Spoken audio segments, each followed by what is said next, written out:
ان شاء الله نكونوا احنا في المستوى. كابتن رياض، ماذا عن استعداداتكم كالعادة؟ رياض رياض، كيف تستعدون لمباراة الغد؟ كيف ترون هذا التحدي ضد الفريق المصري؟ هل تسأل عن الاستعداد؟ نعم، الاستعداد كما العادة. كل مرحلة ولها طابع الاستعداد خاصة بها. عملنا بشكل جيد. نحن مستعدون لمباراة الغد، وهكذا. هي مباراة ودية وأيضا مباراة للاستعداد لكأس أفريقيا. كأس أفريقيا الذي هو هدف لنا على المدى القصير. فترة التحضيرات كانت تحضيرات كالعادة. قمنا بمعسكر جهزنا هذه المباراة، يعني مباراة مهمة، وخاصة نحن نريد أن نكون في كامل جاهزيتنا لكأس أفريقيا التي ستنطلق قريبا. طيب، نفتح المجال للزملاء الإعلاميين، ويا ريت الكل قبل لا يسأل يعرف بنفسه وبالجهة اللي يمثلها. ان شاء الله. أخبره أن يغلق الهاتف بعد إذنك. ولو تسمحوا لي بس الكل يضع تليفونات على السايلنت. شكرا. سؤال جمال بالماضي، كوتش جمال بالماضي. محمود إبراهيم من بوابة مصر 2030. شفنا لعيبة كثيرة جدا في المنتخب الجزائري جديدة. عايزين نعرف مدى أو مستوى الانسجام اللي حصل للعيبة دول، وهل الأداء اللي شفناه قدام المنتخب في المباراة الماضية والفوز الكبير 5-1، هل ده مؤشر على إن الأداء بدأ يتحسن والانسجام بدأ يتحسن، وده اللي هنشوفه قدام المنتخب المصري؟ ما نقدر نسمع بهذا قالوا لكم تليفون. اخواني، بس تذكير المرة الأخيرة، أتمنى الكل يحط تليفونه على السايلنت. السؤال المرة الثانية، شفنا ما سمعت. سامعني كده كويس؟ عيد السؤال.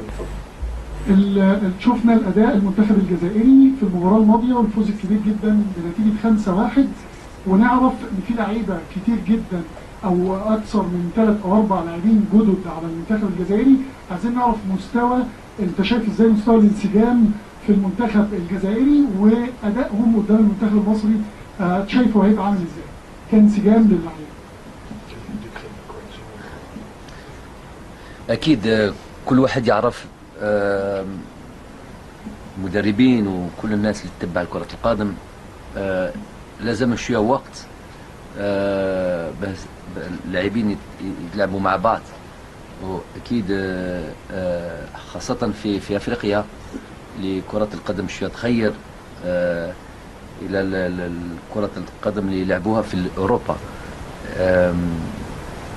على هذا الشيء لازم نكونوا صبروا شوية مع هذوك اللاعبين، وأكيد رايحين يدخلوا شوية وشوية في المجموعة، وإن شاء الله بالوقت وبالخبرة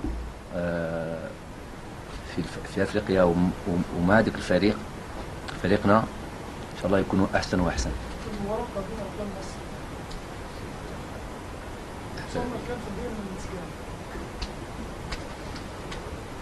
Quel degré de cohésion في الماتش؟ يسأل عن ظروف هذه المباراة. ممكن ولا واحد يلعب، ممكن إلا يلعبوا ولا احنا نكونوا مأكدين اللي يكونوا في المستوى ويكونوا يلعبوا هذا ضد فريق كبير نفس مصر. ان شاء الله نتمنى لهم التوفيق، وان شاء الله يكونوا ان شاء الله في احسن وقت في المستوى مطلوب. سؤال واحد واخير. السلام. عشان نسمع كوتش، شفناك في مختلف الندوات الصحفية سابقا. Auparavant déjà plusieurs conférences de presse, vous avez parlé de l'Égypte et de cette grande nation du football. C'est aussi important de jouer contre. شاهدناك في مؤتمرات صحفية سابقة تتحدث عن منتخب مصر باعتبارها أمة كبيرة في كرة القدم. هم حصلوا على لقب أفريقيا عدة مرات. هل تراها المباراة في الإطار الودي أم؟ الكوتش طبعا دائما ما أراد اللعب ضد هذا المنتخب القوي جدا، وهل هو معيار حقيقي من أجل التحضير الجيد لكان كأس إفريقيا المقبل؟ هل أجيب بالفرنسية؟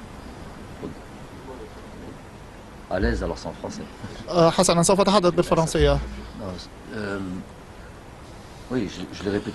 نعم، قلت ذلك عدة مرات. هي مباراة ودية، ولكن هذا الفريق المنتخب المصري لعبنا ضد الفرق الكبرى في أفريقيا، وعدة مرات لعبنا ضد مصر، ولكن كنت أتمنى ألعب ضدهم في هذه المرحلة. هذا كان حلم بالنسبة لي وبالنسبة للاعبين. كنت أتمنى أن أذهب إلى القاهرة وأن ألعب هناك. هذا هو أمر جيد للعديد من الأسباب. قلت ذلك إلى اتحاد الكرة الجزائري أكثر من مرة، طلبت منهم أكثر من مرة أن ألعب ضد منتخب مصر، ولكن للعديد من الأسباب لم تجرى المباراة للأسف. بشكل بسيط جدا ليجيب على سؤالك، هذا هو الفريق الأكثر تتويجا في أفريقيا على صعيد كأس الأمم، ودائما منتخب مصر منتخب قوي ومتماسك، حتى لو مر بفترات ضعف أو فترات اختلال من التوازن الكروي كما يحدث مع كل الفرق، ولكنهم يبقون هم من ضمن الأفضل. هم دائما حاضرون في أفريقيا. لقد أخفقوا في الوصول إلى كأس العالم بضربات الجزاء على ما أتذكر، وحتى في نهائي كأس أفريقيا أمام السنغال خسروا بضربات الجزاء.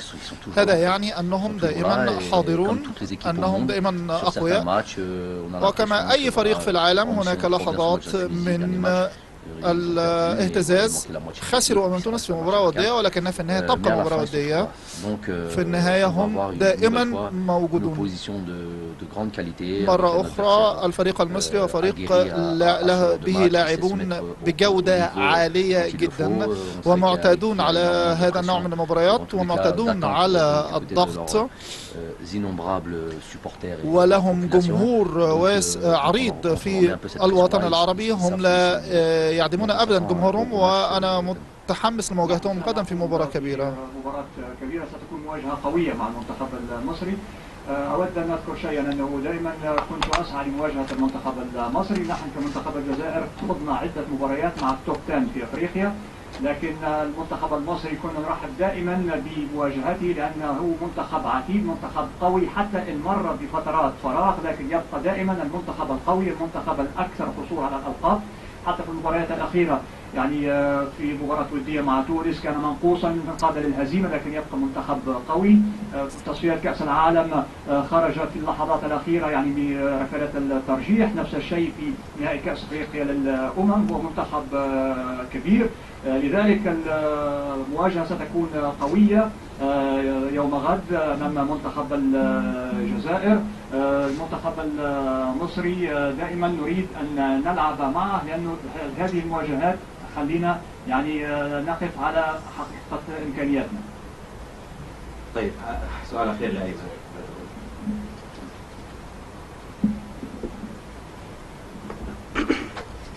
أيضا مصطفى قناة أون، سؤالي للكابتن جمال.